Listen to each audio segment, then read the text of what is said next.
పరిశుద్ధుడైన తండ్రి, ప్రేమగల మా ప్రభువా, మీ పరిశుద్ధమైన నామమునకు స్తుతులు స్తోత్రాలు చెల్లించుకొచ్చున్నాం. పరిశుద్ధ నిలబడి ఈ స్థలంలోనైనా నిలబడి మీ జీవ మాట వినిపించినప్పుడు నేనే మాత్రం తగినది కాదు. నా విధేయత, నా దోష పాపలను క్షమించండి, నా బలహీనతలను క్షమించండి.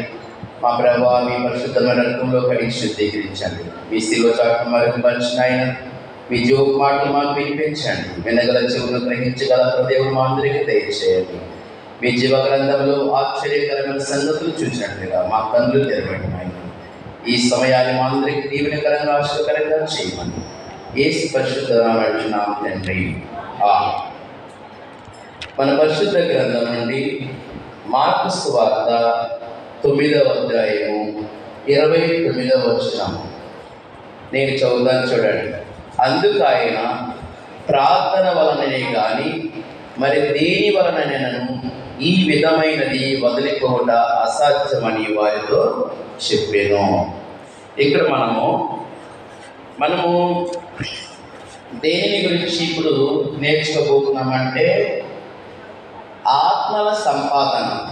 చెప్పండి అందరూ, ఆత్మల సంపాదన. ఆత్మలు సంపాదించేది ఎవరు? రక్షించబడినటువంటి బిడ్డలు, మారు మనసు పొందినటువంటి బిడ్డలు. మార్కు సువార్త 9వ అధ్యాయం 29వ వచనం చెప్పాను.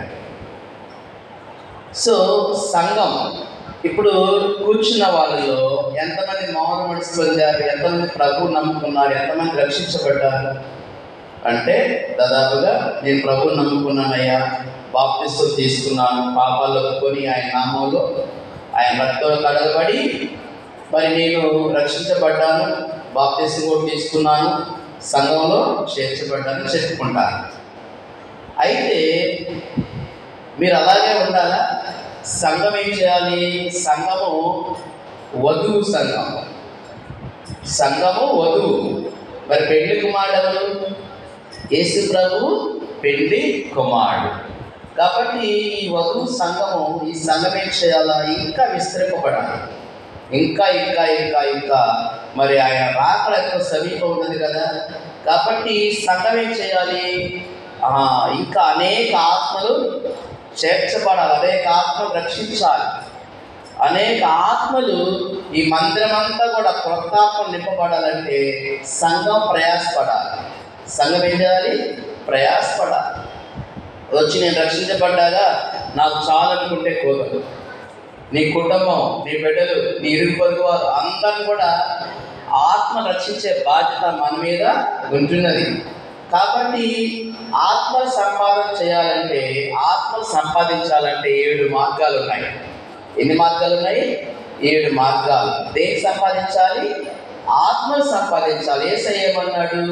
ఇప్పటి వరకు మీరు చేపలు పట్టుకున్నారు, చేపలు పట్టుకునే మిమ్మలను మనుషులు పట్టు జాతులుగా చేస్తానన్నాడు ప్రభు. దేవుని స్తోత్రం చెప్పండి, హల్లెలూయా. ఇప్పుడు మనుషులు పట్టుకునే జాతులుగా ప్రభు చేశాడు, అంటే ఆత్మలను పట్టుకునే వాళ్ళగా చేశాడు. నువ్వు రక్షించబడినప్పుడు, నువ్వు మారు మనసు పొంది మరి రక్షణ సంఘంలో చేర్చబడిన తర్వాత మొట్టమొదటి నీలో కావాల్సినటువంటి ఆశ ఏంటి? నశించిపోతున్న ఆత్మ రక్షించాలి. ఎవరు రక్షించాలి? నశించిపోతున్న ఆత్మలు మనం ఏం చేయాలి? రక్షించాలి. అది మన బాధ్యత. దానికి మొట్టమొదటి మనం ఏం చేయాలంటే సంఘమంతా కూడా ఉపవాస ప్రార్థన చేయాలి. ఏం చేయాలి?